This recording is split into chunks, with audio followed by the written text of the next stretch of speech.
All right, my friends, I'm going to share with you a story of coincidence or of God's work. All right, so I share with you a number of times my 2010 Honda Odyssey that we have. And if you're wondering what I'm doing, I'm just out here putting some stuff on El Grill because I grill in cold weather, I grill in hot weather, I grill everywhere in between. Let me just share you how fortunate I am. So we've had this 2010 Honda Odyssey. It's been paid off for a long, long time. And and I wrote my first book. I talked about acquiring that 2010 Honda Odyssey, and I love it. It's great. But it's just since Maddie's gone off to tech, it just sits in the driveway, just sits there, because Chloe doesn't want to drive it. Chloe, she doesn't really want to drive, and that's fine. So, and when Maddie comes home from Georgia Tech, she won't drive the Odyssey. She'll drive my car. Well, anyway.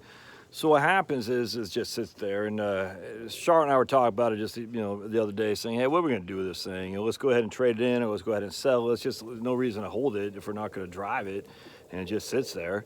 I've had to jump start a couple of times simply because the battery dies because it's cold. Anyway, we're just saying, okay. So we're just talking about this, and lo and behold, on Facebook, Charlotte gets a text saying that there's a lady at the high school for which Chloe goes to, from which Maddie graduated, that her sister died suddenly and left her with 5 children.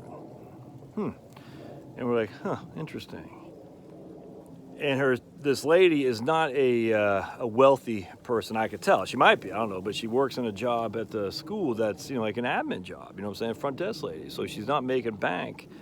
And suddenly to get responsibility for 5 children, it's a wonderful, wonderful sacrifice because, who knows what happened to those kids.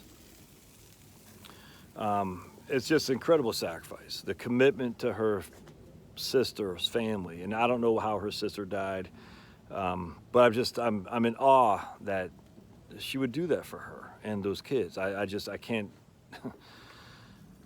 Well, anyway, so here's I think she's young, and she's like all of a sudden a mother or a caretaker of 5 children. What do you think? And I don't know if she has any kids of herself, but what do you think she doesn't have? Well, she doesn't have a mode of transportation for 5 children. I guarantee you that. And so Charlotte and I just looked at each other and we say, why don't we just talk about doing something with that Honda Odyssey that just literally sits there? I mean, it still runs fine. Can we put 2 and 2 together? So Charlotte reaches out to this lady saying, we'd like to give you our Honda. And I just, and the lady was in tears of how thankful she was. And I'm just in tears of how thankful I am that she is going to sacrifice everything to take care of her sister's kids. I can't, and the sacrifice we are making is nothing compared to the sacrifice she's making. And for us to give away a car, maybe $10,000 or something like that, but literally it's just a dead asset sitting there not doing anyone any good as someone who needs it. I mean, who's the blessed one, or who's the fortunate one here? Is it her or is it us? It's us to be able to have the satisfaction of knowing we're helping a little bit with a minimal amount of commitment. We don't have to wake up every day and get these kids. I don't even know if the kids got diapers. I don't know how it works. But I've already dealt with all that. That's tough. And we don't have to wake up every day having to deal with that. All we got to do is give away a vehicle that we're not using. And God is nuts. I mean, we were just talking about this, and then that day, kaboom! Now you could say, well, if God's so good, why did the daughter die? Well, God doesn't. I don't know how things happen. Human beings make mistakes, and I don't know if that's a human being made a mistake with a disease, a drunk driving accident, I don't know. But, for us to experience joy, unfortunately, we got to also know the other side of joy, which is sadness, which is despair. And I don't know how things work out the way they do, but the joy of knowing how much awaits you in heaven is, if you have faith, will make this, whatever happened on this world, seem nominal. And C.S. Lewis talks about all the time, and And for us to be able to contribute to this woman and her husband as you're going through this trial and tribulation, again, who's the fortunate one? Well, we are, because we get the satisfaction knowing we're helping her out. And knowing also, too, that we don't have to deal with a commitment of having to raise 5 children. Anyway, you know, I don't even know who, I mean, I know who the first lady of this lady is, but, you know, if you're interested in helping out, let me know. I don't know what, maybe raise money or something like that. You know, I think about my sister, Abby, and she was the guardian of our 4 kids, or still is for that matter today. So if Charlotte and I died in a car crash or something simultaneously, you know, Abby would all of a sudden be the new mom of 4 crumb crunchers. You know, she'd take the tax deduction for sure, but tell me that wouldn't throw her life upside down. I mean, how would her house going to, you know, house these?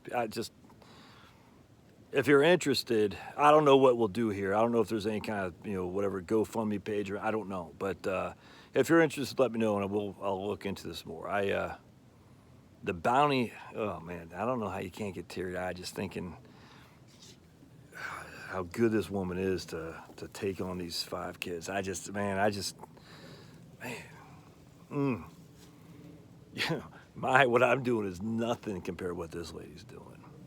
And I don't know how to look. She hasn't asked for help. I don't know. I mean, she's not sitting there like, oh, I need money. It's not like that.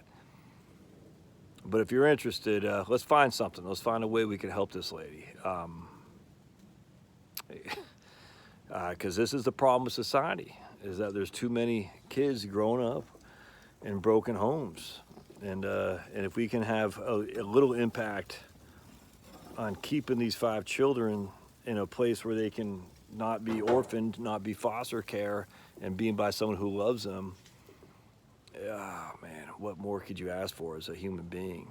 Especially one who know God is up to some sneaky things, and you know, sometimes he just puts it so obviously in front of you that you can't deny what he's saying for you to do. So anyway, put in the notes if you're interested. I haven't really thought this through, but also too, when you're, one thing's, a lot of people say, hey, when you're giving, you should make it quiet. And it's biblical about that. What the reason that comes from the Bible is that you should make it quiet. Your giving is that you shouldn't be proud about giving. You should say, look at me, I gave, I'm so proud, I'm so, you know, righteous. Nah, that's not what the Bible is saying. The Bible is saying you absolutely give without question, but don't try to be like, oh, look at me. The Bible is saying, no, give. And so what I would suggest is don't hide your giving under a bushel. Let people know what you're doing, so that way people say, huh, why is that guy giving? Well, maybe I should do something like that too. You see what I'm saying? It's a challenge, man. And there's nothing proud in that at all. Just saying, look, people need your help. Help them. If you need to let other people know that you're helping people, if that's what gets them off their tush to help, then you do that by all means. So, you know, you can feel God's pulling you. You know it. You can feel it. You're conscious. It's there. And God's saying, do this. And I don't know what it is for you, but for me, it's so obvious that this is apparent to me and Charlotte, that we could not do it. And it's freaking awesome. But this small potatoes, what this other lady's going through, is crazy. All right, we'll see you. Blessings.